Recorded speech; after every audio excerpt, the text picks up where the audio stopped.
बिस्मिल्लाहिर्रहमानिर्रहीम अस्सलाम वालेकुम।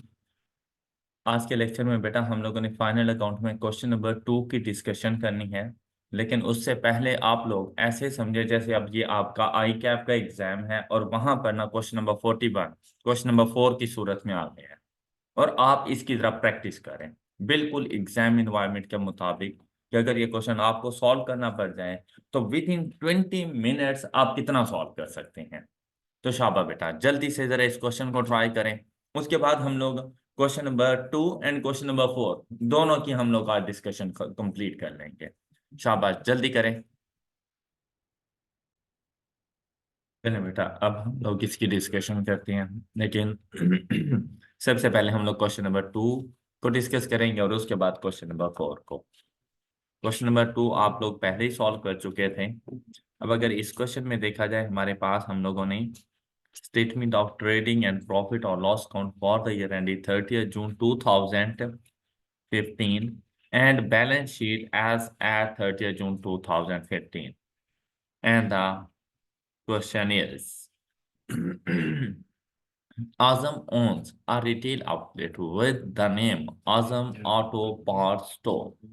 The trial balance as at 30th June 2015 is as follows.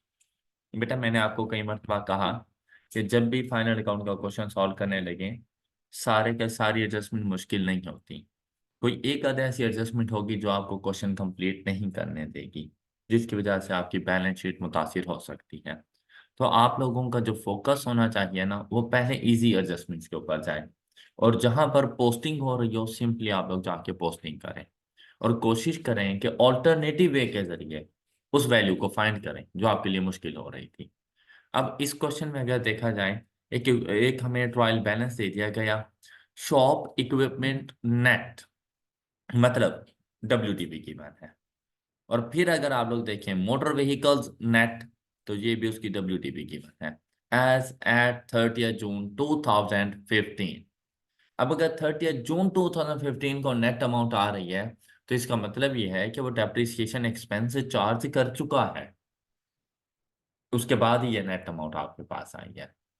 अगर उसने डेप्रिसिएशन चार्ज ना की हुई होती तो आपको यहाँ पे वो जरूरी था उसके लिए वो बताए कि ओपनिंग WTP है, फिर हम उसके ऊपर डेप्रिसिएशन खुद से चार्ज करते हैं।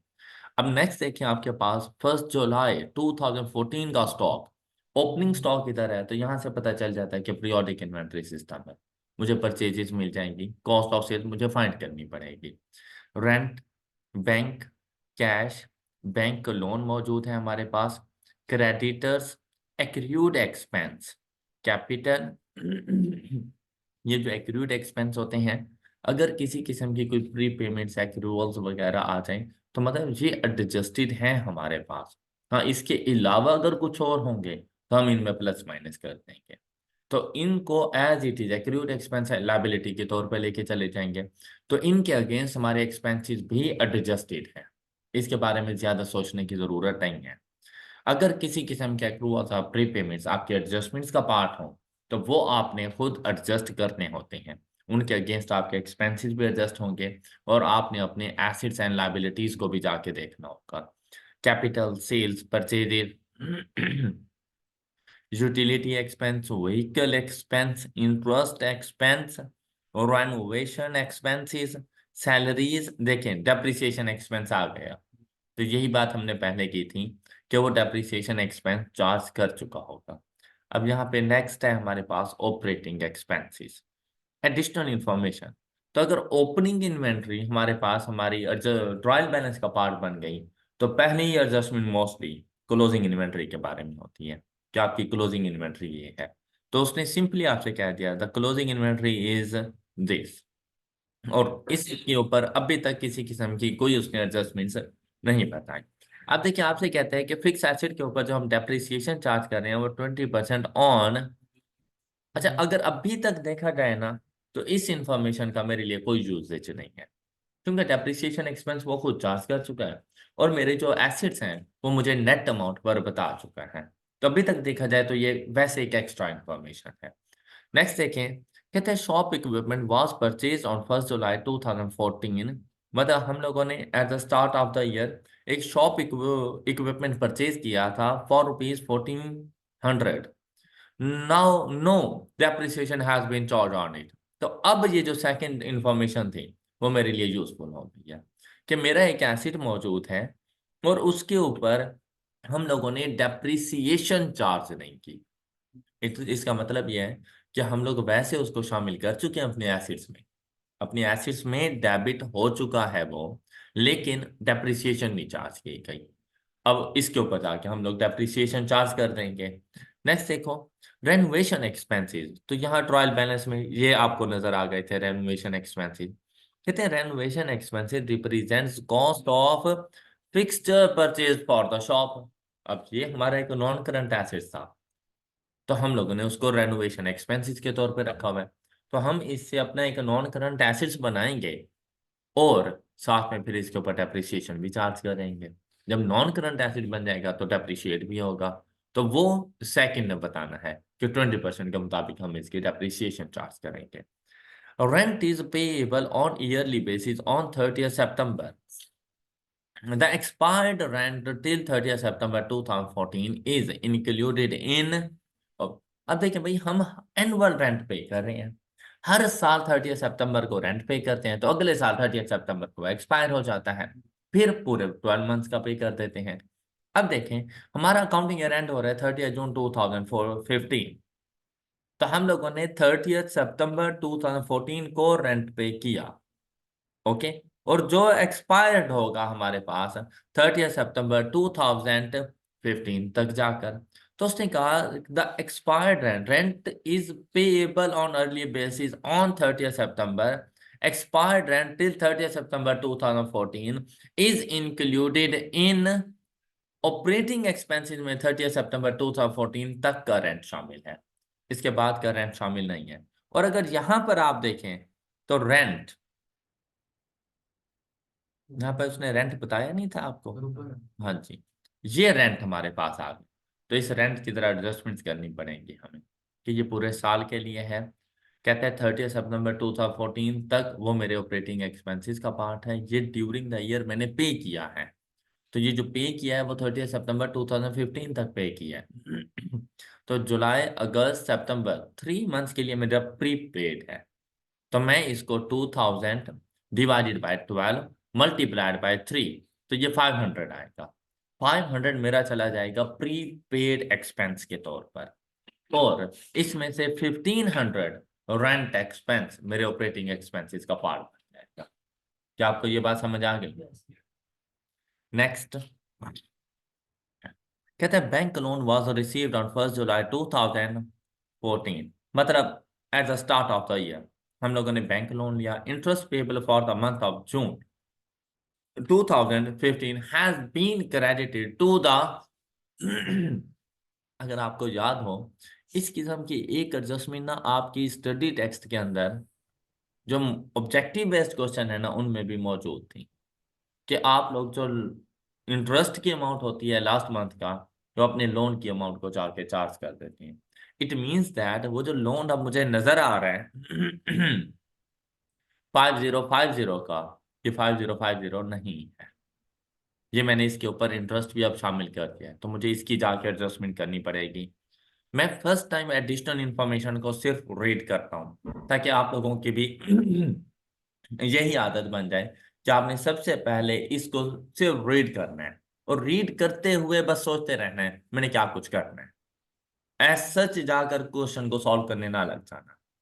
फिर देखिए हमारे पास आया Asim withdrew goods costing ₹4000 for personal use. अब देखिए ये गुड्स उसने विड्रॉ की है, गुड्स विड्रॉ करेगा ड्राइंग्स कहलाएंगी, चाहे जिस मर्जी फॉर्म में विड्रॉ करे, चाहे कैश करे चाहे गुड्स करे। लेकिन जब गुड्स की हैं तो अब आपकी परचेज इतने कम हो जाने हैं। तो drawings account debit and purchases account credit. कहते हैं however no entry was made to record the withdraws of good. तो हम लोग ये 4000 ड्राइंग्स का पार्ट बना देंगे और अपनी परचेजेस में से 4000 लेस कर देंगे। फिर देखें, कहते हैं जो operating expenses include annual payments of fire insurance for shop, insurance for and personal expense of Azam outstanding to rupees amounting to rupees 725,000 and बेटा ये 215 आपकी ड्राइंग्स का पार्ट बनेगा और आपके ऑपरेटिंग एक्सपेंसेस में से लेस हो जाएगा क्योंकि ये पर्सनल एक्सपेंस है। अब हमें इससे कोई गर्ज नहीं है कि ये एक्सपायर कब हो रहा है। ये पर्सनल एक्सपेंस है, ड्राइंग्स हैं, ड्राइंग्स जाके हमने रिकॉर्ड कर देनी है। हाँ, ये जो 725,000 है ये आपके पास एनुअल है, तो ये कब जाके एक्सपायर हो रहा है?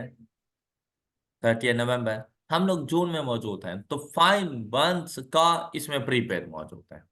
तो 725 डिवाइडेड बाय 12 मल्टीप्लाइड बाय 5, तो जो आपके पास अमाउंट आ जाए ऑपरेटिंग एक्सपेंसेस में से लेस कर देना, क्योंकि हम लोगों ने 725 ऑपरेटिंग एक्सपेंस में शामिल किया हुआ है, 725 ने नहीं होना, तो ऑपरेटिंग एक्सपेंसेस में से ये अमाउंट लेस हो जाएंगे। अब अगर हम लोग इसके सोल्यूशन की तरफ जाएं तो आपके पास बेटा फॉर्मेट्स वगैरह बने बनाए मिल जाएंगे। ये सबसे बड़ी सहूलत है आप लोगों के पास कि आपको फॉर्मेट बना बनाया मिल रहा है कि sales, cost of sales, gross profit, expenses, net profit, और साथ में आपके पास आपकी बैलेंस शीट का फॉर्मेट मौजूद। अब हम लोग आएंगे इस क्वेश्चन के सोल्यूशन की तरफ। भाई अब आप लोग जहां से मर्जी जो चीज आपको इजी लगे आप वहीं से जाकर इसका स्टार्ट कर सकते हैं। ये जरूरी नहीं है कि सेल्स ही पहले लिखें, जरूरी नहीं है, जरूरी नहीं है प्रॉफिट और लॉस अकाउंट ही बनाएं। आप पहले बैलेंस शीट से स्टार्ट कर लें। अब देखिए हम इसको कैसे सॉल्व करें। फिक्स एसिड में एडजस्टमेंट्स हैं तो थोड़ी देर के लिए इसको रहने दें, बाद में एडजस्टमेंट कर लेंगे। उसके बाद देखें रेंट के बारे में एक सिंपल सी बात आ गई थी कि रेंट में प्रीपेड शामिल था। कितना था प्रीपेड? 500। 3 मंथ्स ऑनवर्ड था, सितंबर के एंड तक का ये था। तो जुलाई, अगस्त, सितंबर, 3 मंथ्स का इसमें प्रीपेड शामिल था। और इसका पता हमें कहाँ से चला था? रेंट। अब यहां पर देखें उसने कहा है कि बेटा 30 सितंबर 2014 मतलब मेरा अकाउंटिंग ईयर स्टार्ट हुआ था 1 जुलाई 2014। जुलाई, अगस्त और सितंबर, इन 3 मंथ्स का जो रेंट एक्सपेंस है वो ऑलरेडी हमारे ऑपरेटिंग एक्सपेंसेस का पार्ट, तो इशू ही कोई नहीं है। अब जहां पर कोई इशू नहीं है, 3 मंथ्स यूटिलाइज हुए, 3 मंथ्स ऑपरेटिंग एक्सपेंसेस के पास हैं पर। अब बाकी 9 मंथ्स का क्या करना है? तो उन्होंने कहा कि भाई ये रेंट हमने एनुअल पे किया हुआ है। अब अगर इसमें से देखें तो 2000 divided by 12 and multiplied by 9, ये जो 1500 आएगा ये आपके ऑपरेटिंग एक्सपेंसेस में शामिल हो जाएगा, क्योंकि इससे पहले सिर्फ 30 सितंबर तक का रेंट इसमें शामिल था। अब रिमेनिंग रेंट जो हमारे पास आएगा रिमेनिंग 9 मंथ्स का, वो बनता है 1500 रुपीज, वो इसका पार्ट बन जाएगा। और इन दोनों का जो डिफरेंस है हमारे पास 500, वो मेरा प्रीपेड एक्सपेंस और मेरे बैलेंस शीट के अंदर करंट एसेट्स का पार्ट बनेगा। आई होप कि अब ये बात आपको समझ आ चुकी है। बेटा ऑपरेटिंग एक्सपेंसेस में आपने एडजस्टमेंट करनी है कि क्या शामिल है, मजीद कितना शामिल करूं, या अगर पहले से शामिल है तो लेस कितना करूं। आपने ये चीज, अब 30 सितंबर तक तो कोई इशू ही नहीं था। उसने कहा 30 सितंबर 2014 तक का रेंट उसमें शामिल है ऑपरेटिंग एक्सपेंसेस, और हम लोग हर साल सितंबर में रेंट पे करते हैं। क्या आपको लगता है कि एक्रूड होगा? आप नॉर्मल प्रैक्टिकल लाइफ में जाएं, रेंट इन एडवांस पे किया जाता है तो या फिर एक्रूअल्स में पे किया जाता है? पर आपके पास आपकी एक शॉप रेंट पर है और अब मार्च का मंथ स्टार्ट हुआ, तो मार्च के मंथ के स्टार्ट में जो रेंट दोगे वो फैब का दे रहे हो या मार्च का दे रहे हो? मार्च का दे रहे हो इन एडवांस। तो बेटा इस साल भी तो 30 सितंबर को मैंने रेंट पे किया, रेंट पे किया इसीलिए तो ट्रायल बैलेंस में नजर आ रहा है कि 2000 रुपीज मैंने रेंट पे किया। वो मैंने अगले साल 30 सितंबर 2015 तक पे किया हुआ है। तो वहां से भी अगर आप देखें तो जुलाई, अगस्त और सितंबर 3 मंथ प्रीपेड है। तो 2000 में से अगर 3 मंथ प्रीपेड निकालूं तो वो 500 बनेगा, ये प्रीपेड के तौर पे जाएगा। तो रिमेनिंग 1500 वो एक्सपेंस आउट हो जाएगा। अब ये बात क्लियर हो चुकी होगी आपको। तो अब आप लोग बैलेंस शीट में जाकर प्रीपेड एक्सपेंस ओके, और ये बात मैंने आपको समझाई थी कि देखिए भाई, मेरे पास फॉर्मेट में प्रीपेड एक्सपेंस लिखा हुआ है, मुझे क्या पता भाई कौन कौन से वो हैं। मेरे पास अभी के लिए 500 आ गया है ना, मैं बॉक्स में जाके मैं 500 लिख दूंगा। ऑल राइट, क्लियर है ये बात भाई? अगर कोई और होगा तो आके इसको रेज करके दोबारा दूसरी वैल्यू लिख दूंगा, लेकिन एटलीस्ट मुझे ये पता चल गया अगर कोई और ना हुआ तो ये 500 तो बिल्कुल ठीक है। ये बात समझ आ गई? नेक्स्ट चलें। रेंट के बाद अगर देखें बेटा, बैंक बैलेंस में क्या किसी किस्म का कोई चेंज है? नहीं, एज इट इज आएगा। क्या कैश में किसी किस्म का कोई चेंज है? ये भी एज इट इज आएगा। तो बैलेंस शीट में जाकर आपने ये दोनों amounts as it is record कर दी। नेक्स्ट देखें। बहुत इजी सा क्वेश्चन है, लेकिन इसको डिफिकल्ट आप लोग खुद बना देते हैं। रीजन, जब आप इसका जो सोल्यूशन बनाने लगते हैं उसके लिए गलत मेथड चूज करते हैं तो ये डिफिकल्ट हो जाता है। अदरवाइज ये बहुत इजी क्वेश्चन होते हैं। अब नेक्स्ट देखिए आप लोग। बेटा बैंक लोन, सिंपल सी बात थी कि उसने कहा है कि ये जो लास्ट मंथ का इंटरेस्ट है ना, वो हमने लोन को क्रेडिट कर दिया। देखिए, लोन है, लाइबिलिटी है, खुद भी क्रेडिट नेचर है। इंटरेस्ट भी जो वो था वो हमने क्रेडिट कर दिया। अब क्या करना है? लाजिम बात है भाई, गलत हो गया है। लोन के अकाउंट में कभी भी इंटरेस्ट नहीं जाता, लेकिन बेटा पूरे साल का नहीं गया इंटरेस्ट, 1 मंथ का। अब आप खुद सोचें कि अगर हम लोन ले रहे हैं 12% पर ईयर, तो 1 मंथ का कितना बनता होगा? 1%। 1 मंथ का कितना बन, पीरियोडिक रेट क्यूएम के अंदर पढ़ा हुआ है कि ये अगर नॉमिनल रेट है पर ईयर है, तो इसका periodic rate per month rate कितना बनता होगा? 1%। तो 1% चार्ज किया होगा। अब देखिए, अगर 100% लोन था, उसमें 1% इंटरेस्ट शामिल हो गया, तो अब लोन की अमाउंट कितनी हो गई है? 101%। ये बात समझ आई है? तो बेटा ये जो लोन है ये 101% बन चुका है। तो हम इसके लिए 5050 divided by 101 and multiplied by, तो लोन की अमाउंट आ जाएगी 5000। क्या आपको ये बात समझ आई? तो मतलब इसमें से 50 खत्म कर दो, और ये 50 अब कहाँ जाएगा? तब यहां पे ये गलती होती है कि ये 50 इंटरेस्ट में भेज देते हैं। अब अगर खुद देखो, मैंने ये लोन देखें, अब एडजस्टमेंट देखें, कब लिया था? तो बेटा 5000 मल्टीप्लाइड बाय 12% करना, 600।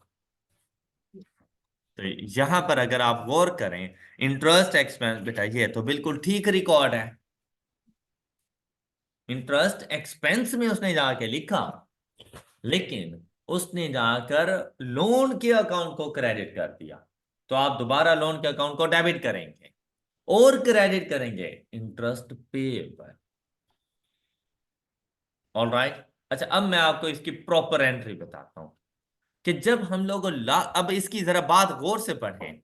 देखें, एडजस्टमेंट जब आप गौर से नहीं पढ़ते ना, तब इशू आ जाता है। 650 का इंटरेस्ट नहीं था हमारा, और ये अगर आप ऐसा करते हैं तो काम काम में अपने मार्क्स गंवा बैठेंगे। अब यहां पर देखें, कहता है लोन इस डेट को लिया, कहता है interest payable for the month of June 2015 has been credited to the loan account. बेटा उसने क्या कहा कि इंटरेस्ट एक्सपेंस में कोई मसला है? मतलब क्या कि देखें, मैंने जून के मंथ्स का इंटरेस्ट कैलकुलेट किया, कितने रुपीस आए? मैंने इंटरेस्ट एक्सपेंस को डेबिट किया, और ये भी पेएबल था, तो मुझे इंटरेस्ट पेएबल को क्रेडिट करना चाहिए था, और हमने ऐसा नहीं किया। हमने क्या किया? हमने इंटरेस्ट एक्सपेंस को डेबिट किया और लोन अकाउंट को क्रेडिट कर दिया। हमने ये करके गलत कर दिया, ऐसा नहीं है। अब उसकी बात देखें, उसने यही कहा था कि लोन अकाउंट को इंटरेस्ट जो पेएबल था वो पेएबल नहीं रिकॉर्ड किया, जबकि लोन अकाउंट को क्रेडिट कर दिया। अब हम इसकी एडजस्टमेंट क्या रिकॉर्ड करेंगे? हम लोन अकाउंट को डेबिट करेंगे। डेबिट करने से मुराद लोन अकाउंट में से 50 रुपीज लेस कर देंगे और इंटरेस्ट पेएबल रिकॉर्ड करेंगे। तो बेटा इंटरेस्ट एक्सपेंस में किसी किस्म का कोई इशू नहीं। ऑल राइट, यहां से 50 लेस होगा और हमारे एक्रूड एक्सपेंस में 50 ऐड। अब ये बात क्लियर हो चुकी होगी। ऑल राइट, तो बेटा मेरे पास लोन के अकाउंट में, अब देखिए लोन में से प्रिंसिपल अमाउंट मैंने कोई नहीं पे किया, तो नॉन करंट लायबिलिटी मेरी क्या बनेगी? 5000। और मेरी करंट लायबिलिटीज में एक्रूड एक्सपेंस कितने का जाएगा? 110। ऑल राइट, और मेरे क्या क्रेडिटर्स में किसी किस्म का कोई चेंज था? 500, 2500 मेरे क्रेडिटर्स चले जाएंगे। ये देखें लायबिलिटीज 5000, 2500, 110। ऑल राइट, अब देखो कोई इशू था इसमें? मैं चाहता हूं कि एग्जाम में बैठे हुए आपकी यही हालत हो कि यार ये बिल्कुल इजी है, कोई ऐसी मुश्किल बात नहीं है, हम अकाउंट फॉर कर सकते हैं। लेकिन बेटा मैंने कई मरतबा का एक्टिव माइंड बैठना। अगर आपने फाइनल अकाउंट का क्वेश्चन करते हुए ये सोचा कि मैंने पेपर के बाद क्या करना है और पेपर से पहले मेरे हालात क्या थे, फाइनल अकाउंट नहीं, फिर आपके लिए मसला बन जाएगा। तो उस टाइम पर भूल जाओ कि दुनिया भी कोई चीज है या आपके कोई जानने वाले हैं। उस टाइम पे भूल जाओ। उस टाइम पे सिर्फ वो आधा घंटा फाइनल अकाउंट के नाम। ओके। अच्छा अब देखें, क्या इनमें कोई ऐसी चीज है जो आपके रिस्पेक्टेड टीचर्स ने आप लोगों को ना बताई हुई हो? हर एक चीज आप लोगों ने पढ़ी हुई होती है, लेकिन क्या है, अप्लाई नहीं करते क्योंकि पेएबल है, हमने अभी तक पे नहीं किया।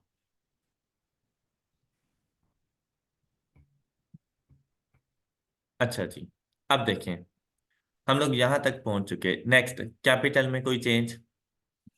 तो सिंपली ये जाके लिखें 27883, ये आपके पास कैपिटल की अमाउंट आ गई। नेक्स्ट देखें, इसके बाद सेल्स, ये आपके पास सेल्स आ गई। क्या कोई सेल्स रिटर्न है? कोई डिस्काउंट अलाउड है? वो दोनों ही डेबिट साइड पे मिलेंगे? नहीं। क्या एडजस्टमेंट में सेल्स में कोई इशू नजर आया था? नहीं। 131,943 जाके रिकॉर्ड कर। फिर नेक्स्ट देखें, आपके पास यहाँ पे परचेजेस वगैरह नजर आ गई, तो ये हेल्प करेंगी कॉस्ट ऑफ सेल्स के लिए। तो कॉस्ट ऑफ सेल वैसे अभी से फाइंड हो सकती है, बस आप लोग सिंपली अपने पास अपना कैलकुलेटर लें, उठाएं जरा कैलकुलेटर, और उसमें ये देखिए क्या ओपनिंग में कोई चेंज था? एज इट इज लिखें 14,500। 14,500 प्लस परचेजेस 105,950। लेकिन जैसे ही ये लिखने लगा ना, मेरे जहन में आया परचेजेस में एडजस्टमेंट थी। क्या? ड्राइंग्स। शाबाश। तो वो ड्राइंग्स आपकी परचेजेस को लेस कर देती हैं 4,000। अब ये कैसे मुझे पता था कि भाई क्वेश्चन की एडजस्टमेंट मैंने गौर से पढ़ी हुई थी, तो मुझे बातें याद थी कि मेरी परचेजेस में एडजस्टमेंट्स आनी है, मैंने कर दी। क्या इसके अलावा कोई और एडजस्टमेंट थी? अब देखो, क्या कोई परचेजेस रिटर्न है? क्या कोई डिस्काउंट रिसीव्ड है? कोई कैरिज इनवर्ड वगैरह है? क्लोजिंग इन्वेंट्री को जाके लेस कर दो। तो क्लोजिंग इन्वेंट्री में क्या कोई चेंज है? नहीं, कुछ भी नहीं। लेस कर देंगे 24,090 इज इक्वल टू। अब मुझे बताएं, क्या कॉस्ट ऑफ सेल को फाइंड करना मसला था? इधर इजीली फाइंड हो गई। अच्छा जैसे ही ये फाइंड हो गई, फौरन ग्रॉस प्रॉफिट लिख दें, 131,943 लेस आंसर 39583। ये आ गया आपके पास। हमेशा इजी चीज को सबसे पहले अकाउंट फॉर करें। अच्छा इसके बाद अगर देखें, मैंने क्लोजिंग इन्वेंटरी यहां पे लिखी और कोई एडजस्टमेंट नहीं थी, क्या वो क्लोजिंग इन्वेंटरी मेरे पास करंट एसिड नहीं है? तो ये लो, करंट एसिड के तौर पे इसको रिकॉर्ड करो। बात क्लियर? नेक्स्ट देखें, utility expense, vehicles expense, interest expense, renovation, ये मेरे पास मेरा फिक्स एसिड बन गया है। एडजस्टमेंट्स आई थी कि भाई ये हमारा फिक्स एसिड है। अब अगर ये मेरा फिक्स एसिड है तो इसके ऊपर मैंने फिर अगर इसको फिक्स एसिड मैंने रिकॉर्ड नहीं किया तो मैंने इसके ऊपर डेप्रिसिएशन भी तो चार्ज नहीं की होगी। तो इसके ऊपर मैं 20% डेप्रिसिएशन चार्ज करूंगा और वो मेरे डेप्रिसिएशन एक्सपेंस का पार्ट बन जाएगी। और मेरे नॉन करंट एसेट्स में जो रेनोवेशन एक्सपेंसेस, ये क्या थे? Renovation expenses basically cost of. और ऊपर अगर आप लोग देखें मेरे पास कौन कौन से मेरे एसेट्स मौजूद थे, इक्विपमेंट एंड व्हीकल्स। तो फिक्सचर तो इसमें नहीं थे, तो फिक्सचर अलग से रिकॉर्ड करूंगा। या जाकर आप यहां पर चेक करें, क्या आपको फिक्सचर नजर आए? तो 5500 का फिक्सचर्स, लेकिन बैलेंस शीट में कौन सी अमाउंट पे जाएंगे? Net amount. तो 5500 लेस डेप्रिसिएशन कितनी चार्ज की? 1100। तो 5500 का 80% है, वो जाके यहां पे लिख दो। ये बात क्लियर हो गई सब बच्चों को? क्लियर? नेक्स्ट, नेक्स्ट देखें बेटा, salaries and wages, depreciation, operating expenses.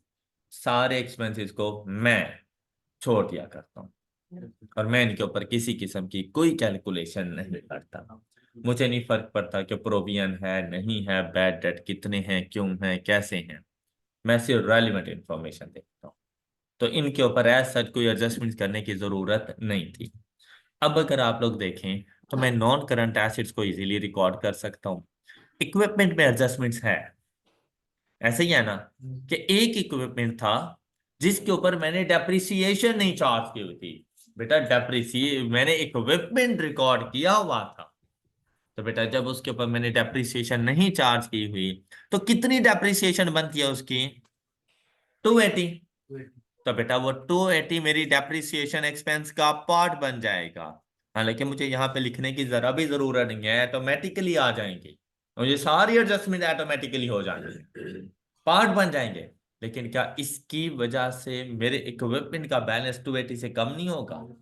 Depreciation less की जाती है जब हम लोग जाते हैं बैलेंस शीट में लिखने के लिए। तो मैं जाकर इक्विपमेंट 5880 नहीं लिखूंगा, मैं 280 इसमें से लेस करूंगा और मेरे पास इक्विपमेंट की वैल्यू हो जाएगी 5600।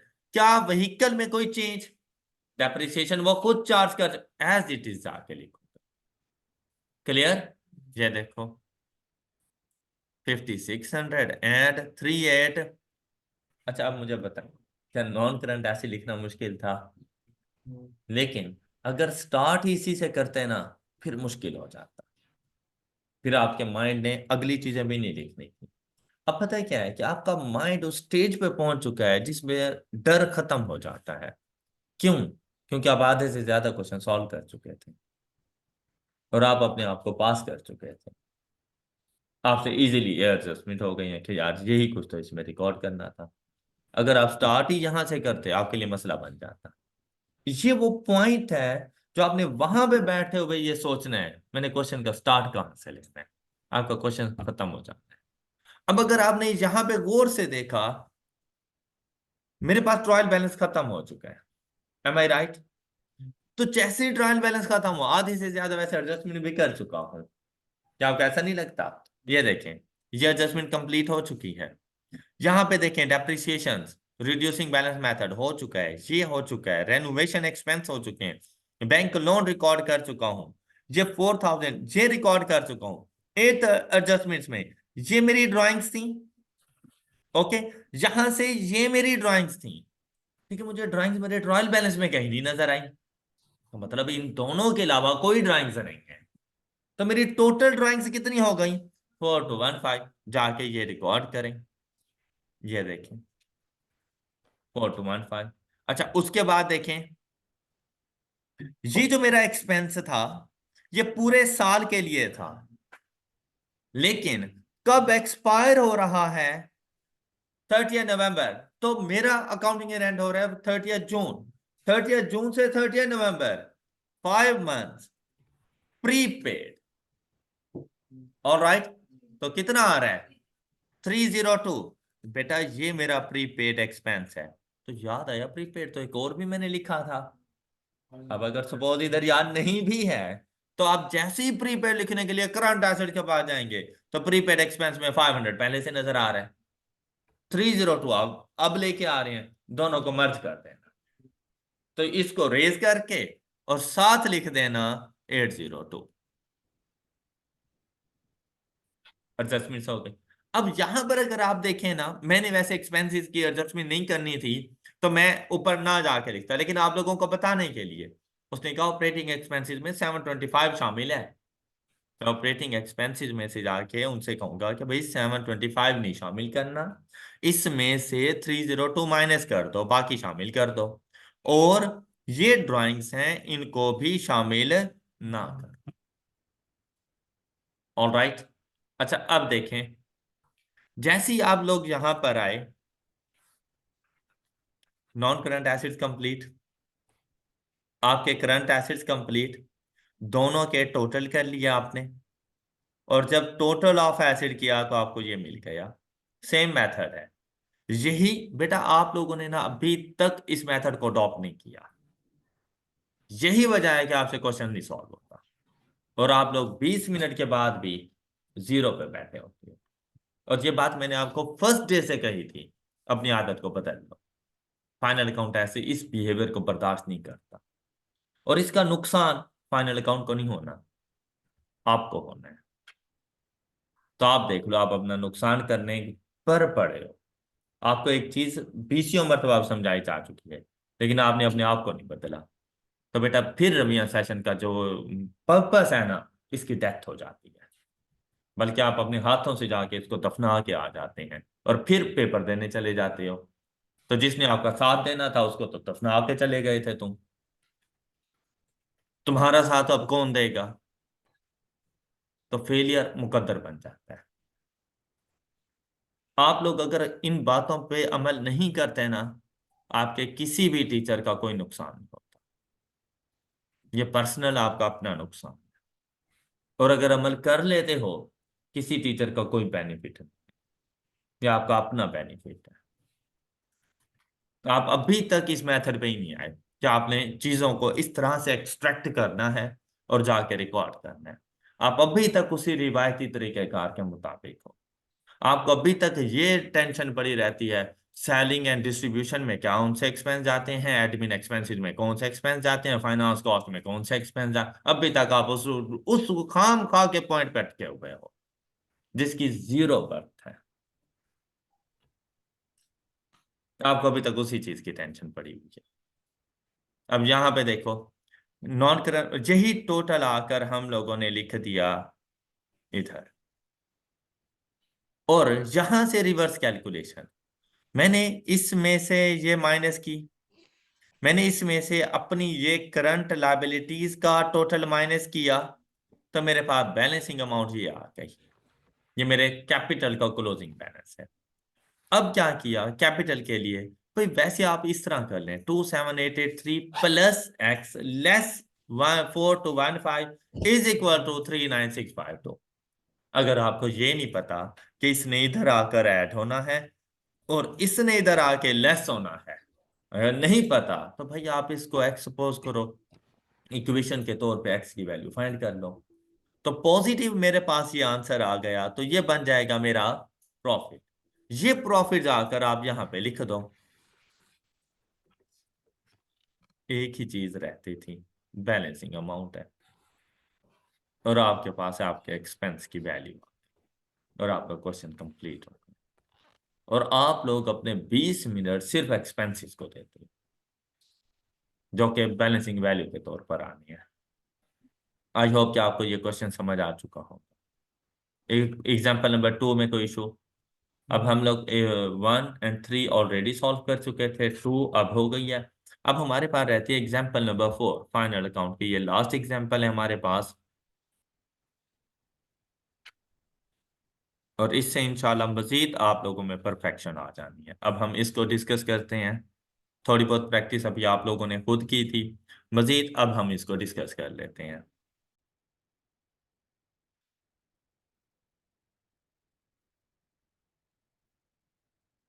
अब देखिए क्वेश्चन नंबर 2 में कोई ज्यादा एडजस्टमेंट नहीं थी, लेकिन अगर क्वेश्चन नंबर 4 में देखें ना, अच्छी खासी एडजस्टमेंट्स हैं। और ये ऐसे क्वेश्चन हैं कि अगर आप ये जस्ट 4 क्वेश्चन सॉल्व कर लेते हैं ना, जो मैंने आप लोगों के साथ शेयर किए हुए हैं, आपके आई कैप के सारे क्वेश्चन सॉल्व हो जाएंगे। और सारी एडजस्टमेंट बिल्कुल इस तरह की एडजस्टमेंट्स होंगी। तो आप लोगों ने ना एक मरतबा फिर से ये चारों क्वेश्चन जरूर सॉल्व करने हैं। अगर आप लोग चाहते हैं कि आप फर्स्ट अटेम्प्ट में अच्छे तरीके से पास हो सकें, विदाउट एनी डाउट, एग्जाम में बैठे हुए आपको पता हो पेपर पास है, तो आपने एक मरतबा ये 4 क्वेश्चन करने हैं। और जब करने बैठे हैं तो सोल्यूशन ना देखें, खुद से सॉल्व करें, पूरा क्वेश्चन अटेम्प्ट करें, उसके बाद सिर्फ चेक करने के लिए जाके सोल्यूशन को देखें। उसका आपको बेनिफिट हो जाता है। जो मैंने आपके साथ एमसीक्यू शेयर किया, मैं इसी के साथ ही आपने वो एमसीक्यू जरूर कर लेने। स्टडी टेक्स्ट जरूर पढ़ें, और स्टडी टेक्स्ट के ऑब्जेक्टिव बेस्ड क्वेश्चन हर हाल में करें, उनको स्किप नहीं करना आप लोग। All right. अब देखिए यहाँ पर बेटा, प्रिपेयर अ ट्रेडिंग और प्रॉफिट और loss account for the year ended 31 December 2015 and balance sheet as at 31 December 2015 or adjustments. Following summarized trial balance as at 31st December 2015 pertains to Moon Traders MD, who deals in office machines, fixed assets at cost, accumulated depreciation at end of the year, मतलब depreciation expense for the year charge हो चुका है। मतलब अब अगर मैंने कोई और इसमें एडजस्टमेंट नहीं है, तो मैंने सिंपली जाके 150 less 45 is equal to 105 non current asset के तौर पे लिख देना है। और यहां पर देखें तो फिक्स एसिड मतलब सारे के सारे एसिड उन्हें एक ही जगह पे मर्ज कर दिए हैं जितने भी हैं। नेक्स्ट देखो, ट्रेड डेटर्स पिप्रोवियन का बैलेंस आ गया 6। इन्वेंट्री, अब यहां पे कोई मेंशन नहीं है इन्वेंट्री कौन से वाली है, तो मुझे परचेजेज या कॉस्ट ऑफ सेल ने बताना है कि अगर परचेजेज नजर आ गई तो ये ओपनिंग है, कॉस्ट ऑफ सेल नजर आ गई तो ये क्लोजिंग। All right. नेक्स्ट देखें, prepayments, advances, other receivables, cash and bank balances, capital, bank loan, trade creditors, accruals and other payables, sales revenue, purchases। तो ऊपर ओपनिंग इन्वेंट्री थी, क्योंकि ये मेरे पास पीरियोडिक इन्वेंट्री सिस्टम है। Selling and admin expenses, interest on bank loan, bank charges, other income and suspense account. अब आपने ये सस्पेंस अकाउंट कभी नहीं पढ़ा होगा कि ये क्या है। ये इसका मतलब ये है कि भाई क्वेश्चन में मिस्टेक्स हैं, और उन मिस्टेक्स को अभी तक हम लोग आइडेंटिफाई नहीं कर पाए। अगर मैं इसको नहीं लिखता तो मेरी डेबिट साइड का टोटल आ रहा है 3465, और क्रेडिट साइड का टोटल आ गया 3461। जबकि ट्रायल बैलेंस का पहला रूल यही होता है कि डेबिट एंड क्रेडिट्स के टोटल इक्वल। तो इक्वल करने के लिए इसमें क्या ऐड करूं कि डेबिट साइड के टोटल के इक्वल हो जाए 4, तो यहाँ पे वो 4 आ गया। लेकिन अब इसके सामने लिखूं क्या, तो सस्पेंस अकाउंट। जब तक एरर आइडेंटिफाई ना हो जाए तब तक सस्पेंस अकाउंट आपको सहारा देगा। और जैसे ही आपको वो एरर आइडेंटिफाई करके आप उनको करेक्ट करने लगेंगे और सारे एरर्स करेक्ट हो जाएं, सस्पेंस अकाउंट खत्म हो जाए। All right. जैसे समझ जैसे अल्लाह ताला की तरफ से एक फरिश्ता भेजा जाता है आपकी मदद के लिए, और जैसे ही आपकी मदद हो जाती है फरिश्ता गायब हो जाता है। ये सस्पेंस अकाउंट ऐसा ही है। ओके। अब नेक्स्ट देखें आप,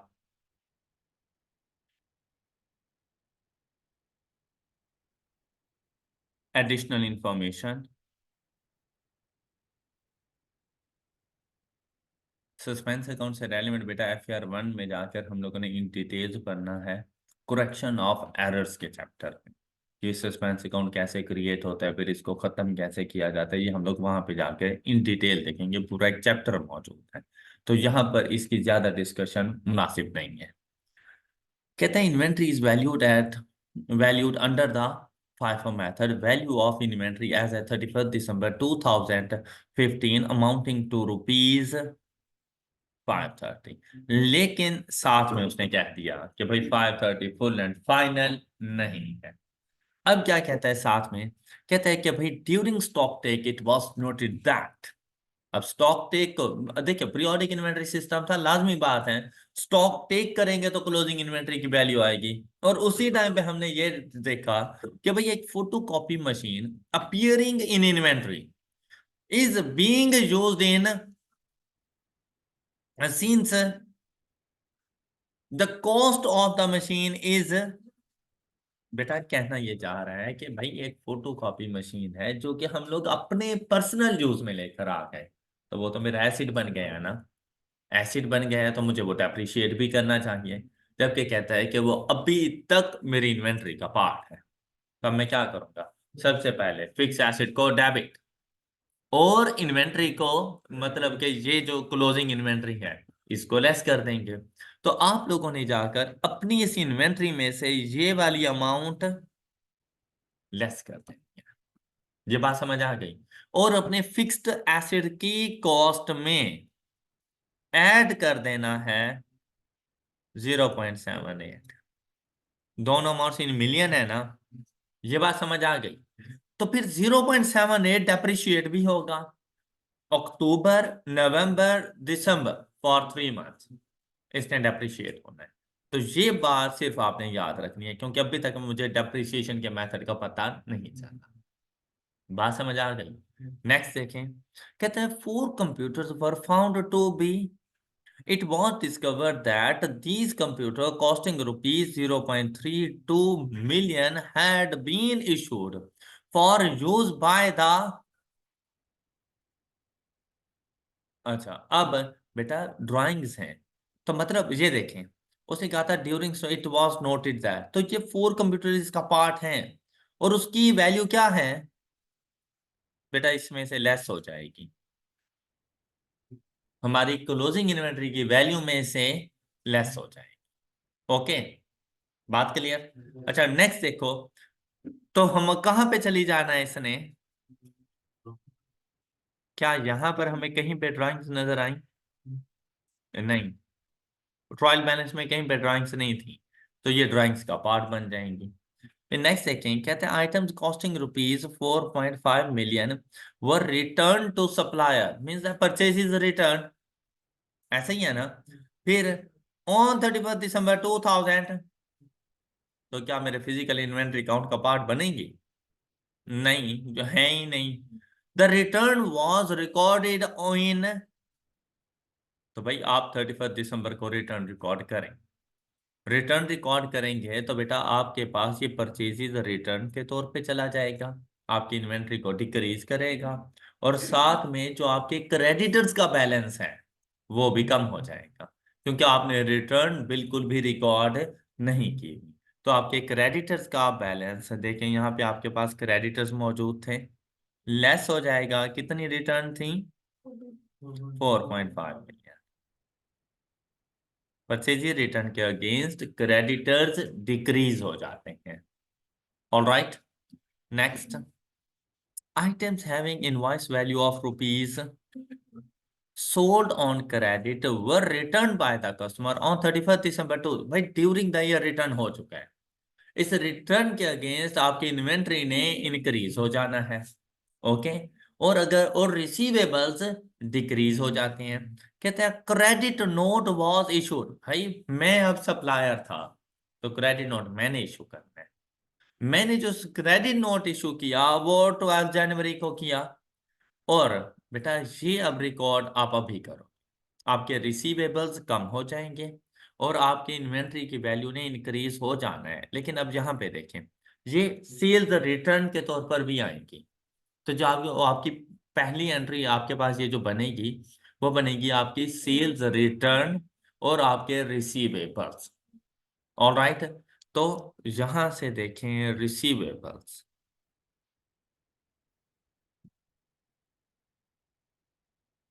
ये ट्रेड डेटर्स, सेल्स रिटर्न हो गई, तो लेस कर देंगे अपने रिसीवेबल्स को कितनी अमाउंट से? 2.4। ओके, नेक्स्ट देखें। Profit margin on these items was 20% of cost. तो ये जो 2.4 मिलियन है ये बेसिकली 120% है। जो इन्वेंट्री में आपने गुड्स को शामिल करना है वो उनकी कॉस्ट के मुताबिक करना है। तो 2.4 million divided by 120 multiplied by 2 million. तो इन्वेंट्री में जो शामिल होगा वो 2 मिलियन। बात क्लियर हो गई। नेक्स्ट देखें, कहते हैं डेप्रिसिएशन जो चार्ज करनी है वो 20% per annum under the straight line method. फिर a recovery of 3.5 million against debts written off in prior years was credited to। अक्सर ये मिस्टेक करवाता है भाई, अगर आपके पास बैड डेट रिकवरी हो रही होती है तो बैंक अकाउंट डेबिट और bad debt expense account credit. जबकि उसने किसको किया, रिसीवेबल्स को, तो आप उलट कर दो। अब रिसीवेबल को आप डेबिट कर दो और आप लोगों ने अपने बैड डेट एक्सपेंस अकाउंट को क्रेडिट कर देना है। अब रिसीवेबल्स को डेबिट करने से मुराद अपने रिसीवेबल्स इंक्रीज करें। कितने से, 3.5 से रिसीवेबल्स इंक्रीज होंगे। और ये बैड डेट रिकवरी बेसिकली आपकी एक किस्म की इनकम होती है जो कि आपके एक्सपेंसेस में रिडक्शन का बायस बनेगी। आप इसके अगेंस्ट आपके एक्सपेंसेस रिड्यूस हो जाते हैं कि अगर किसी किस्म के कोई बैड डेट है तो बैड डेट 3.5 मिलियन से कम हो जाएंगे। ऑल राइट, हमारे पास अदर इनकम के तौर पर इसको रिकॉर्ड नहीं किया जाता। तो जो हमारे एक्सपेंसेस होते हैं उन एक्सपेंसेस में रिडक्शन का बायस बन जाते हैं। तो अपने एक्सपेंसेस में से आपने 3.5 मिलियन को रिड्यूस कर देना है और बाकी जो आप लोगों के एडजस्टेड रिसीवेबल बच जाएं at the end of the year उनके ऊपर 3% प्रोविजन चार्ज करनी है। आप लोगों ने बेटा ये जो रिकवरी हो जाती है ना, बैड डेट हो जाना वो आपका एक्सपेंस है। लेकिन जब आपने प्रीवियस ईयर में किसी को एक्सपेंस चार्ज कर दिया था लेकिन अब वहां से पैसे आपके पास वापिस आ गए हैं तो ये आपकी इनकम बन जाती है। अब आपने इसको जाकर अपनी अदर इनकम के तौर पे नहीं रिकॉर्ड करना। आपने अपने तमाम जो एक्सपेंसेस हो ना उन एक्सपेंसेस में से इसको लेस कर देना। आपने पहले एक्सपेंस चार्ज किया तो आपने अपने एक्सपेंस को इंक्रीज कर दिया होगा। वो तो एक्सपेंस हुआ ही नहीं है क्योंकि आपको वापसी मिल गए पैसे। अब आप अपने एक्सपेंसेस को डिक्रीज कर, लेकिन जब रिकवर हुए तब। ओके। और इसके लिए जब मैंने आपको बैड डेट पढ़ाए थे तो मैंने आपसे यही कहा था कि आप प्रोविजन का अकाउंट बनाएंगे, ओपनिंग, क्लोजिंग। अब ओपनिंग आपको गिवन था, आई थिंक 6 है, ये देखें 6। अब रिसीवेबल्स की एडजस्टमेंट्स करने के बाद जो भी एडजस्टेड रिसीवेबल्स आएंगे उनका 3% हम लोग चार्ज कर लेंगे। अब असल में अभी पूरा क्वेश्चन पढ़ा नहीं तो पता नहीं कि एडजस्ट रिसीवेबल्स में किसी किस्म की कोई और एडजस्टमेंट है या नहीं है। तो जब पूरा पढ़ लेंगे तो पता चल जाएगा कि हमारे एडजस्टेड रिसीवेबल्स कितने हैं। उनका 3% चार्ज करके मैं यहाँ पे लिख दूँ। ड्यूरिंग द ईयर जितने भी बैड डेट हों वो यहाँ पे लिखें और अगर कोई बैड डेट रिकवर होते हैं तो इधर। अब कितने बैड डेट रिकवर हो गए, ओके। बाद में जैसे ही आप इस अकाउंट की बैलेंसिंग वैल्यू फाइंड करेंगे वो प्रॉफिट और लॉस अकाउंट में चार्ज करते हैं। तो आपको मजीद कुछ सोचने की जरूरत ही नहीं। ओके, चले। अभी ये अकाउंट क्लोज हो जाएगा थोड़ी ही देर में। अब नेक्स्ट देखिए हमारे पास कहते हैं review of other income reveal the following information. अब देखिए आपको यहां पर अदर इनकम मिल गई थी, कितने की थी, 15 की। लेकिन अब इसमें भी आपके पास कुछ एडिशनल इंफॉर्मेशन है।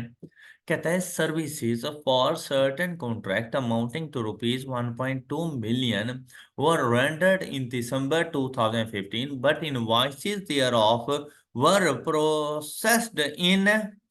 बेटा सर्विसेज कब मैंने दी, दिसंबर, तो फिर ये इनकम दिसंबर में जानी चाहिए।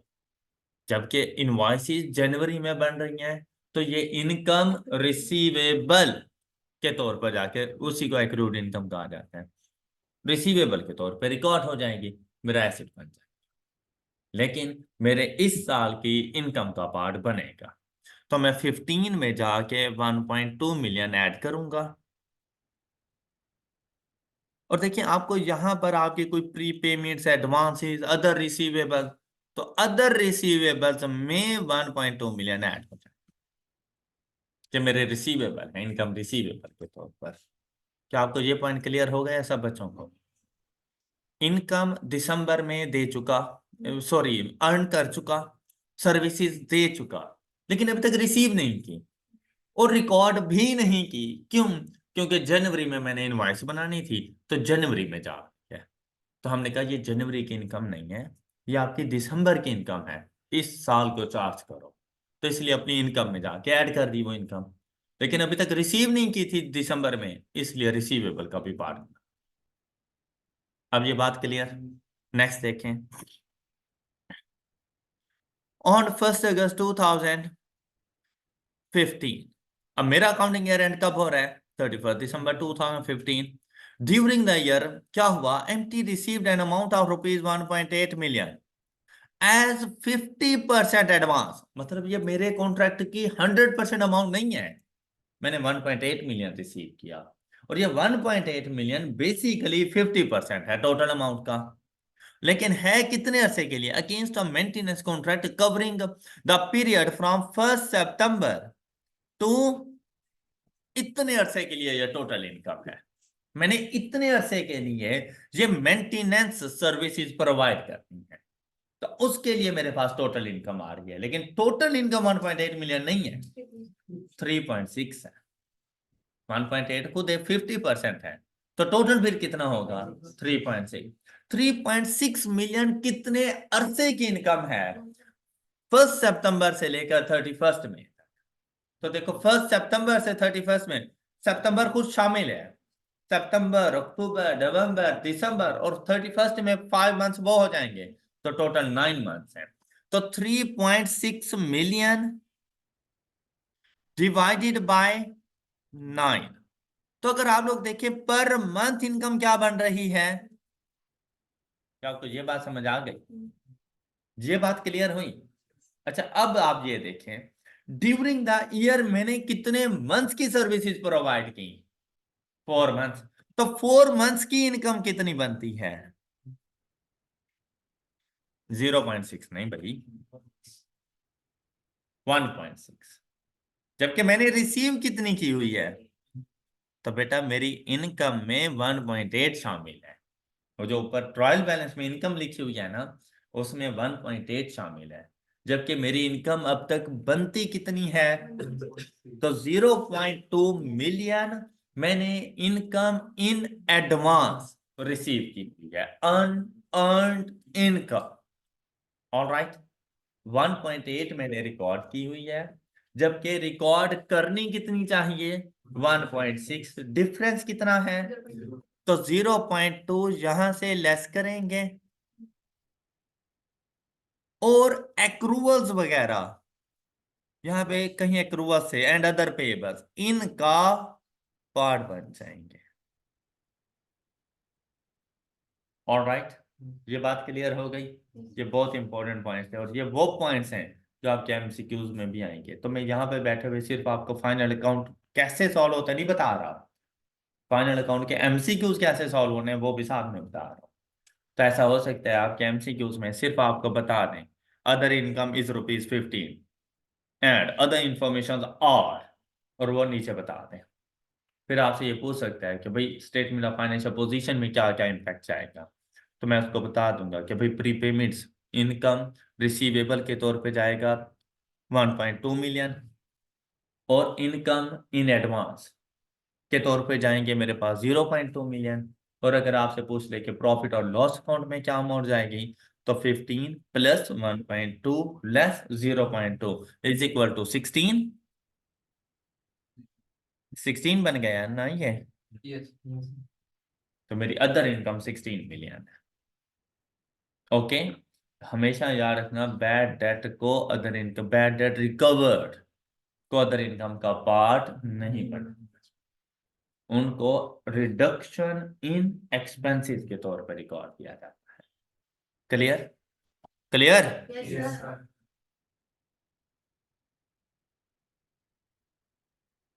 अच्छा, अदर इनकम का शायद कोई और पॉइंट भी आ जाए तो वो बाद में हम लोग देखते हैं। Office supplies purchase during the year are directly debited to expenses. कहते हैं हम लोगों ने जितनी भी ऑफिस सप्लाईज परचेज की थी वो सारी की सारी हम लोगों ने एक्सपेंस के तौर पर रिकॉर्ड कर दी। कहते हैं unused office supplies at beginning and close of the year amounting to rupees. ये ओपनिंग है और ये आपके पास क्लोज। अब मुझे एक बात बताएं, ऑफिस सप्लाईज आपका एक एक्सपेंस होता है। आपने 100 रुपीज का एक्सपेंस या ऑफिस सप्लाईज मंगवा ली और आपने 100 ही अपने पास एक्सपेंस आउट कर दिया। मुझे बताएं, अगर at the end of the year आपको ये पता हो कि 20 की सप्लाईज अभी तक हमने यूज नहीं की, तो क्या आप एक्सपेंस 100 का चार्ज करेंगे?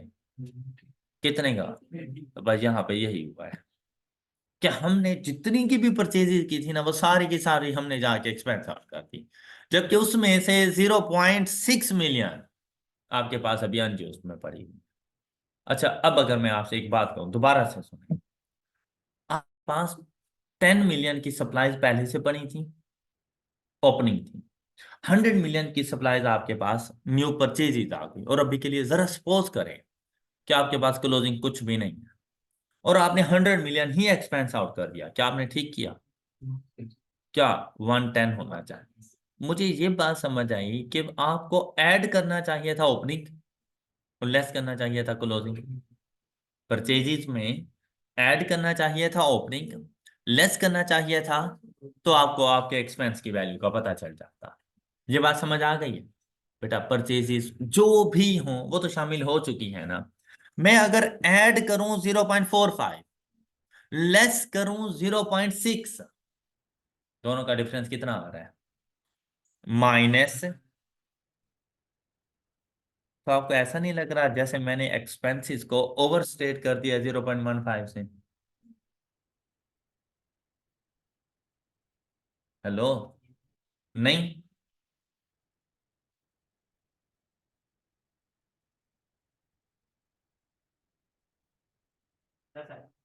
क्या? क्या? क्या बताया मैंने? ओवर स्टेट कर दिया। और क्या इसकी स्टोरी की समझ आ गई है? तो एक्सपेंसेस में जाएंगे और 0.15 लेस कर देंगे। ओके। और अपने पास 0.6 को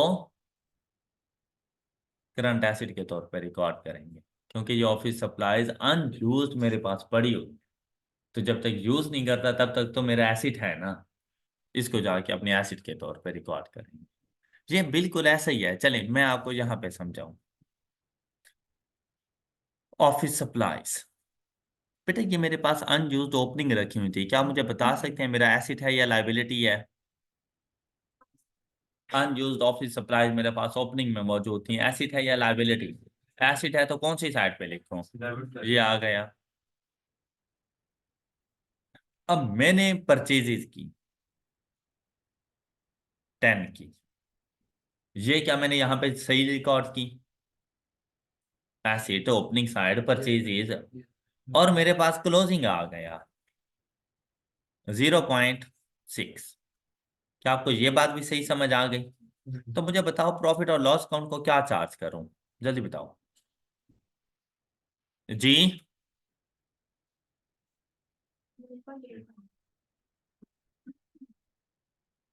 9.85, जबकि मैंने कितना चार्ज किया हुआ है? उसने कहा जितना परचेज किया उतना चार्ज किया हुआ है। मैंने कितना चार्ज किया हुआ है? 10। करना कितना था? तो क्या मैंने ओवरस्टेट नहीं किया होगा? कितनी अमाउंट से? यही तो मैंने बताया है कि जब एक्सपेंसेस को 0.15 से कम कर लो। All right. तो ओपनिंग क्लोजिंग का डिफरेंस ये जाके आप लोगों ने चार्ज कर देना है। और ये आपका फिर देखो क्लोजिंग साइड पे लिखा है तो आपका एसिड भी तो बन गया है, आपके एसिड की लिस्ट में भी जाएगा। फिर नेक्स्ट देखें, बैंक लोन एक्वायर्ड ऑन 1 अप्रैल 2015, जबकि मेरा अकाउंटिंग ईयर एंड कब हो रहा है? तो ये इसका मतलब फॉर 9 मंथ्स बैंक लोन मेरे पास अभी है, इस साल के लिए 9 मंथ्स है। एम आई राइट? तो बेटा इंटरेस्ट चार्ज भी 9 मंथ का करूंगा, इंटरेस्ट चार्ज भी 9 मंथ्स का करूंगा, पूरे साल का नहीं करूंगा, जो इंटरेस्ट एक्सपेंस जाना है। फिर क्या कहते हैं, कहते हैं principal amount is repayable in 5 equal annual installments. क्या बात है भाई, प्रिंसिपल अमाउंट है कितनी, लोन की प्रिंसिपल अमाउंट ये देखें कितनी है, 160 डिवाइडेड बाय 5, 32। तो 32 मिलियन की एक एक इंस्टॉलमेंट हर साल पे करूंगा, 5 साल तक पे करूंगा, लोन सेट ऑफ हो जाएगा। ये बात समझ आ गई होगी, क्लियर? अच्छा अब सुनिएगा जरा, नेक्स्ट क्या कहता है। अब देखिए आप इसको ऐसे ही करेंगे ना, आपका ये क्वेश्चन सॉल्व हो जाना है। लोन कब लिया था, तो इसका पहला साल कब कंप्लीट होगा, 31 मार्च 2016। शाबाश। तो बेटा इस दिन आपने जाके पहली इंस्टॉलमेंट पे कर 32 मिलियन की। हम कौन सी डेट पे मौजूद हैं, क्या ड्यूरिंग द ईयर कोई परचेज मैंने लोन रीपे किया, नहीं। कब करना है, 31। अब आज से कितने दिन बाद, 3 महीने बाद करंट पोर्शन है। अब नॉन करंट लायबिलिटी के तौर पे 160 नहीं लिखूंगा। अब इस क्वेश्चन में ये ट्विस्ट था कि बच्चे जाके नॉन करंट लायबिलिटी 160 लिखेंगे, बॉक्स गलत हो गया, उसकी वजह से करंट लायबिलिटीज का बॉक्स भी गलत है, फिर मसला आ जाता है। अब देखिए भाई करंट और नॉन करंट में तो मसला यही था ना कि ऐसी obligation which are payable within 12 months are called current liabilities and over the period of 12 months non current liabilities. तो 160 में से 32 मिलियन तो आप 3 माह बाद पे करने जा रही हैं, तो वो आपका बनेगा करंट पोर्शन। और जो रिमेनिंग है आप लोगों के पास 128 मिलियन, वो नॉन करंट लायबिलिटी आएगी। ओके, 160 नॉन करंट लायबिलिटी नहीं। क्या आपको ये बात समझ आ गई जी? फिर देखो, कहते हैं इंटरेस्ट जो आपने पे करना है वो 10% के मुताबिक करना है on 6 monthly basis and is recorded at the time of, और जिस दिन आप पे करते हो उस दिन जाके रिकॉर्ड कर देना। आप देखें सबसे पहले प्रिंसिपल को, तो आपको ये देखो ये बात समझ आ गई होगी, और आपको ये बात भी समझ आ गई होगी। क्या ख्याल है? अब इंटरेस्ट की अगर बात करें तो बेटा 10% के मुताबिक था 160 मल्टीप्लाइड बाय 10%, लेकिन मल्टीप्लाइड बाय 9.1, 1 अप्रैल टू 31 दिसंबर। तो मेरे पूरे साल का इंटरेस्ट कितना बनता है जी, 12। ओके, लेकिन उसने कहा है कि हर 6 माह बाद मैं इंटरेस्ट पे कर देता हूं। मैंने कब लिया ये लोन, 1 अप्रैल, अप्रैल मई जून जुलाई अगस्त सितंबर, सितंबर के एंड पर 6 माह पूरे हो गए, तो सितंबर तक मैंने इंटरेस्ट पे कर दिया। तो मैंने कितना इंटरेस्ट पे किया होगा सितंबर तक, 6 मंथ्स का। ऑल राइट,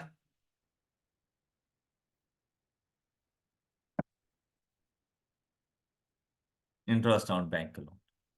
तो मैंने ये बात आपको पहले बताई हुई है कि expenses paid and income received वो आपको ट्रायल बैलेंस में नजर आती है। तो ये जो इंटरेस्ट एक्सपेंस है ये वो एक्सपेंस है जो मैंने पहले 6 मंथ का इंटरेस्ट पे कर दिया, लेकिन चार्ज कितना करना है, 12।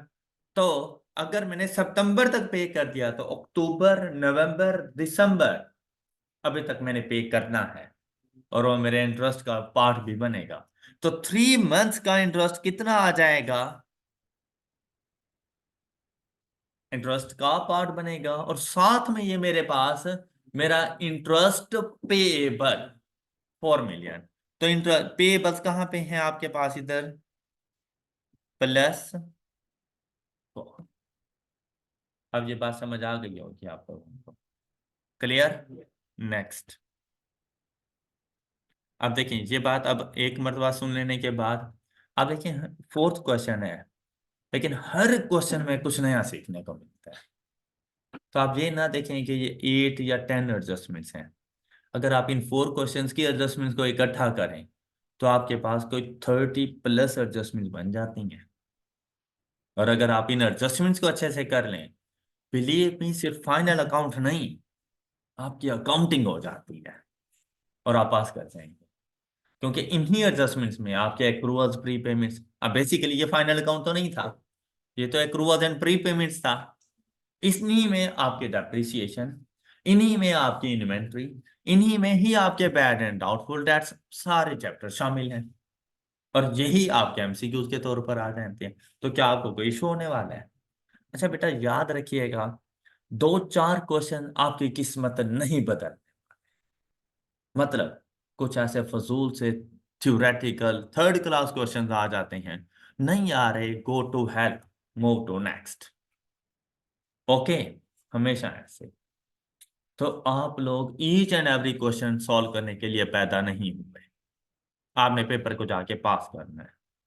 तो ऐसा ना हो कि कोई एक क्वेश्चन ड्यूरिंग द सेशन, अभी आपने बिस्मिल्लाह ही पढ़ी थी, कोई ऐसा क्वेश्चन आ गया जो फजूल सा आपको लग रहा है और आप उस पर बैठ गए और आप स्टक हो गए।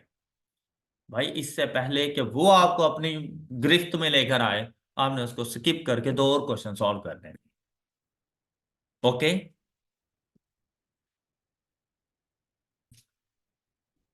अच्छा, अब आई होप कि ये आप लोगों को समझ आ गया होगा कि इंटरेस्ट की किस तरह से कैलकुलेशन, लोन को कैसे अकाउंट फॉर करना है। अब देखिए, इससे पहले जो हमारे पास एडजस्टमेंट्स होती थी ना, उसमें लोन में हम लोग इंटरेस्ट शामिल कर देते थे, फिर उस इंटरेस्ट को हम वहां से निकालते थे, वो लाइबिलिटी का पार्ट बनता था। फिर लोन को अलग से जाके नॉन करंट लगा, अब क्या है, लोन ठीक है, इंटरेस्ट के मसाइल आ गए, और फिर लोन पेएबल है, और विद इन नेक्स्ट ईयर हम लोग उसका कुछ ना कुछ पोर्शन पे कर रही हैं। तो नेक्स्ट पोर्शन, नेक्स्ट ईयर में जो पोर्शन पे करेंगे वो हमारी करंट लायबिलिटीज का पार्ट बन जाता है। All right, next. अब कहता है ये जो आपको सस्पेंस अकाउंट नजर आया था, वो बेसिकली एक कमीशन को रिप्रेजेंट करता है, लेकिन ये जो कमीशन है ना, वो नेट ऑफ बैंक चार्जेस है, और उसमें जो बैंक चार्जेस हैं वो 0.25 मिलियन की हैं, रिसीव्ड ऑन 1 सितंबर 2000। और हमें इस बात का पता नहीं था। क्या हमने, अब देखो, ये कमीशन एक्सपेंस है या कमीशन इनकम है, पता चलेगा उसकी नेचर से। अगर यही सस्पेंस अकाउंट होता डेबिट साइड पर, तो ये कमीशन पेड था, मेरा एक्सपेंस था, जो कि मैंने रिकॉर्ड नहीं किया हुआ था। और अगर ये है क्रेडिट साइड पर, तो ये मेरी इनकम। अच्छा, अब बच्चे यहाँ पे क्या एरर करते हैं, बाय चांस उसके मुंह से निकल जाता है इनकम, इनकम रिकॉर्ड भी हो जाती है, लेकिन गलत फिर भी है। क्यों? क्योंकि उस 4 में ना 0.25 मिलियन का एक एक्सपेंस भी छुपा हुआ था। इनकम 4 मिलियन नहीं है, इनकम 4.25 मिलियन की है, और उस पे बैंक चार्जेस 0.25 मिलियन, वो आपके एक्सपेंस का पार्ट बनेंगे। अगर आपने इनकम 4 की रिकॉर्ड कर दी, इनकम भी गलत, एक्सपेंसिव भी गलत। ये बात समझ आई है? कहते हैं जो आपको 4 नजर आ रहा है, ये नेट अमाउंट है, और बैंक वालों थ्रू बैंकिंग चैनल आपके पास कमीशन आया, तो बैंक वालों ने इसके ऊपर अपने चार्जेस 0.25 मिलियन डिडक्ट कर लिया है। तो बेसिकली मेरी इनकम क्या 4 मिलियन थी? मेरी इनकम तो 4.25 मिलियन थी ना।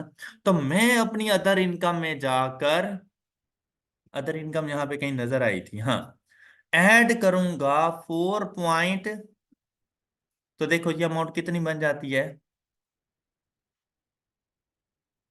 20.25। देखो उस टाइम पे हमने रिकॉर्ड की थी ना 16, तो हमने कहा था कि मे बी कोई और अदर इनकम भी आ जाए, तो बेटा ये अदर इनकम आ गई है, और ये 20.25 आपके पास यहाँ अदर इनकम का पार्ट बनेगी, और इसमें से 0.25 आपके एक्सपेंसेस का पार्ट बन जाएगा। एक्सपेंसेस, और आपका ये सस्पेंस अकाउंट खत्म। ये बात क्लियर हो गई। अच्छा, अब जब आप लोग बेटा पोस्टिंग करने के लिए जाएंगे तो काफी सारी चीजें आपके लिए आसान हो चुकी होती हैं। देखें, आधे से ज्यादा क्वेश्चन सिर्फ क्वेश्चन पढ़ने में आपने सॉल्व करना है, लेकिन टाइम नहीं वेस्ट करना।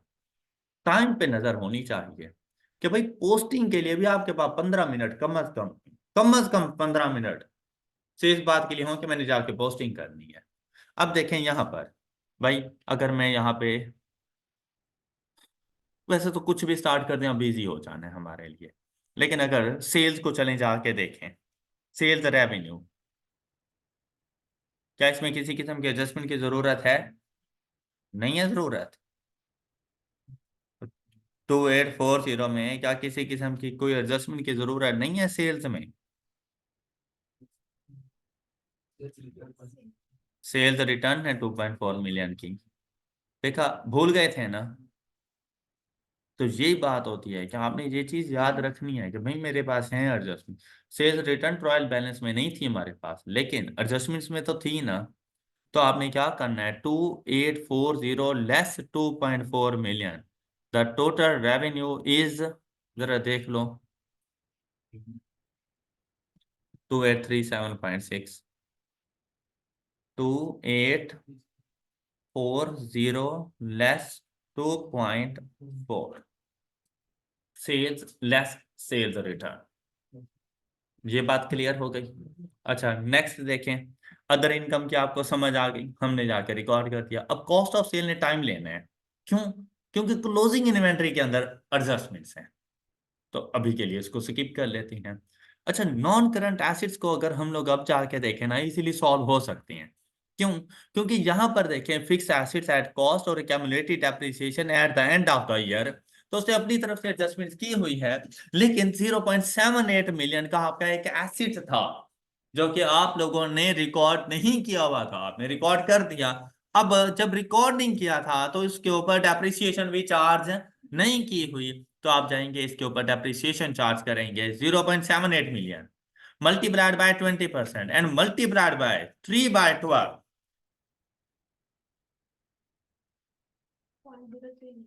पॉइंट,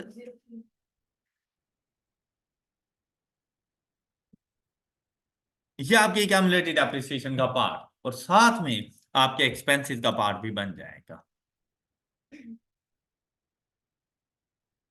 ऑलराइट, अब यहां पर देखो, आपके पास आपके एसिड्स की कॉस्ट क्या बन गई? 158.78। एक्यूमुलेटेड डेप्रिसिएशन का टोटल 45.039। ये इसमें से लेस करें तो आपको WDV क्या मिलेगी? 105.741।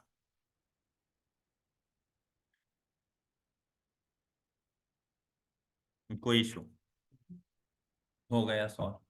अब कोई मसला था इसमें? अच्छा, नेक्स्ट देखें आप लोग।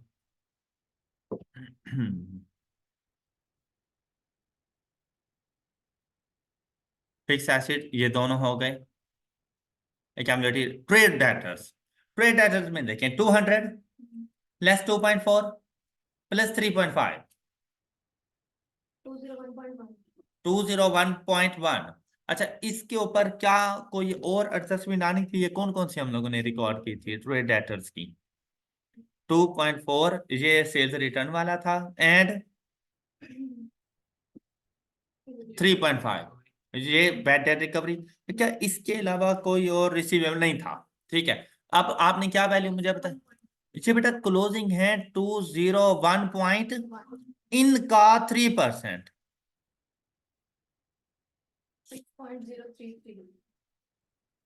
ये बेटा आपके पास क्लोजिंग आएगा। ओके, ये बात जरा यहाँ पे देख लें मोहसिन। ओपनिंग, ये क्लोजिंग आया, adjusted receivable multiplied by 3%। Bad debt recovery लिखी हुई है हम लोगों ने, किसी किस्म का कोई बैड डेट नहीं हुआ। अब अगर यहाँ पे देखें तो बेटा क्रेडिट साइड ज्यादा है, 6 और 3, 9.5। 9.5 में से 6.033 लेस करो, प्रॉफिट और लॉस अकाउंट में 3.46 467। अब देखिए प्रॉफिट और लॉस अकाउंट क्रेडिट हो रहा है, बेटा आपके एक्सपेंसेस कम हो जाएंगे। प्रॉफिट और लॉस अकाउंट का डेबिट होना एक्सपेंस, प्रॉफिट और लॉस अकाउंट का क्रेडिट होना रिडक्शन इन एक्सपेंस। तो आपके ये जो एक्सपेंस थे 3.467 से डिक्रीज हो जाएंगे 3.467। ऑलराइट, वैसे bad and doubtful debt as an expense जाते हैं, लेकिन due to bad debt recovery and decrease in provision तो इंक्रीज हो रही है, लेकिन due to bad debt recovery आपके पास ये रिडक्शन इन एक्सपेंसेस के तौर पर जाएगा। और अगर यही प्रॉफिट और लॉस अकाउंट की वैल्यू प्रोविजन अकाउंट की डेबिट साइड पर, सॉरी क्रेडिट साइड पर आ जाए, तो फिर एक्सपेंस चार्ज होता है, फिर एक्सपेंसेस में ऐड होता है। ओके, सिर्फ अब इतना याद रखना कि प्रोविजन अकाउंट की अगर डेबिट साइड पे प्रॉफिट और लॉस अकाउंट है तो एक्सपेंसेस से लेस करेंगे, और अगर क्रेडिट साइड पर है तो एक्सपेंसेस में ऐड। ऑलराइट, मुझे इसकी जरूरत नहीं थी, मैंने ऐसा कुछ नहीं करना। मुझे सिर्फ ये चाहिए कि मेरे रिसीवेबल्स कौन सी अमाउंट पे जाएंगे। तो बेटा 201.1 में 3% नहीं जाएंगे, क्लोजिंग 97% है, तो उसका 97 या इस 201.1 में से 6.033 लेस कर दो। कहीं ये तो नहीं बोल रहे ये आ गया। ओके, अच्छा नेक्स्ट देखें बेटा, प्री पेमेंट्स, बैंक बैलेंसेस। तो ये मेरे ट्रेड रिसीवेबल्स भी हो गए, प्रोविजन भी हो गई, इन्वेंट्री ये ओपनिंग है। ये देखें प्री पेमेंट्स एडवांसेस 9 + 1.2, और कैश ये तो एज इट इज आएगा, इसमें किसी किस्म का कोई इशू नहीं था। लेकिन pre payment advances other receivable में 9 + 1.2, ये 1.2 कहाँ से आया था?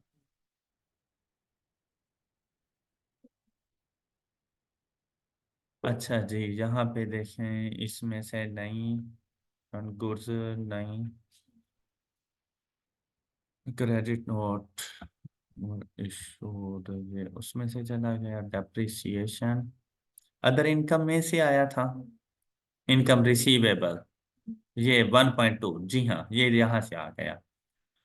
और इसके अलावा क्या कोई और रिसीवेबल था मेरा?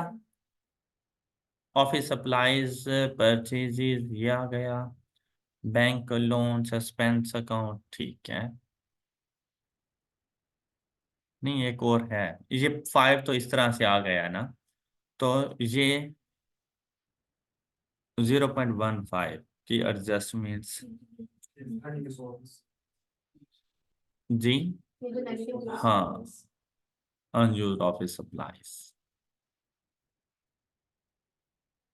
सस्पेंस। इधर आपको कहीं ऑफिस सप्लाईज की बात नजर आ रही है?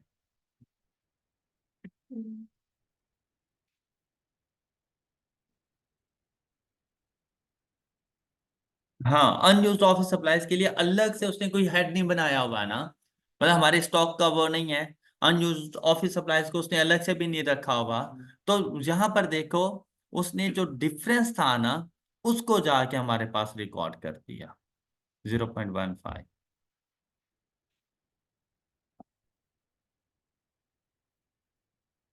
मतलब वो कह रहे हैं कि बाकी सारी रिकॉर्डिंग्स वगैरह मौजूद थी, सिर्फ वो जो डिफरेंस आ रहा है ना 0.15 का, वो जाकर उसने इधर रिकॉर्ड कर दिया, pre payments and other receivables.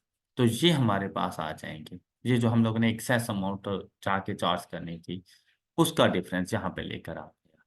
अब स्टॉक यहाँ पर हमारे पास रह गया, तो स्टॉक में एक अच्छी खासी एडजस्टमेंट्स थी। ऐसी एडजस्टमेंट को थोड़ा सा डिले कर दिया करो, लेकिन उससे पहले आप लोग जाके कैपिटल लिख सकते हो, कोई चेंज नहीं है। लोन हम लोगों ने पहले ही लिख दिया है, 128 को अलग से कर दिया, 32 को अलग कर दिया। उसके बाद एक और ट्रेड क्रेडिटर्स, क्रेडिटर्स में ये एडजस्टमेंट्स आ रही थी, तो क्रेडिटर्स हमारे कितनी अमाउंट के बन जाएंगे? 315.5 के बन जाएंगे। एक्रूअल्स एंड अदर पेएबल्स हमारे पास बनेंगे 25 + 0.2 + 4, ये टोटल कितना हो जाता है हमारे पास? 29.02। इनको जरा चेक कर लेते हैं। कैपिटल एज इट इज उसके बाद ये दोनों लिख दिए 35.5 एंड 29.2। ये बात आप सब बच्चों को समझ। और अगर यहाँ पे ड्राइंग्स को देखें तो ये भी इजीली लिखी जा सकती हैं 0.32। यहाँ पर आपके पास पहली ड्राइंग्स कौन सी आ रही थी, ये कंप्यूटर्स, और सिर्फ यही ड्राइंग्स थी, ऊपर कोई और ड्राइंग नहीं थी और नीचे भी कुछ नहीं बताया गया। तो 0.32 ये आप लोगों ने एज इट इज आके रिकॉर्ड कर दिया ड्राइंग्स के तौर पर। All right. अच्छा, ये हम बैलेंसिंग वैल्यू के तौर पे लिख लेंगे। उससे पहले अगर आप लोग देखें हमारे पास स्टॉक की अब बात करते हैं। तो स्टॉक के लिए यहां पर देखें आपको क्या अमाउंट बताई गई थी, 530। पहली एडजस्टमेंट फिक्स एसेट, दूसरी एडजस्टमेंट ड्राइंग्स, तीसरी क्रेडिटर्स। और राइट, वो जो हम लोगों ने गुड्स रिटर्न की थी वो। और चौथी एडजस्टमेंट्स जो हमारे पास सेल्स रिटर्न आई हमारे को, उसकी कॉस्ट, तो उससे आपकी इन्वेंटरी निकली। तो आपके पास ये बन गया आपका क्लोजिंग। और ये 526.4 आपने यहां पे जाके रिकॉर्ड कर दिया, 526.4। नेक्स्ट देखें आपके पास कॉस्ट ऑफ सेल्स अब इजीली फाइंड हो सकती है, ओपनिंग स्टॉक में कोई चेंज नहीं। आप लोगों ने यहां पर ये क्लोजिंग स्टॉक लिख दिया। परचेजेस में से अगर आप लोग देखें तो आप लोगों ने फिक्स एसेट को लेस करना है और ड्राइंग्स को लेस करना है। ये दोनों चीजें आपको बताई गई थी, ये आपकी परचेजेज में से लेस हो गई, ये एडजस्टेड परचेजेज आ गई आपके पास। फिर ये आपके पास रिटर्न आए थे, ये जो आपने अभी क्लोजिंग में से भी एडजस्ट किए हैं। तो आपके पास देखें कॉस्ट ऑफ सेल क्या बन गई, 2019।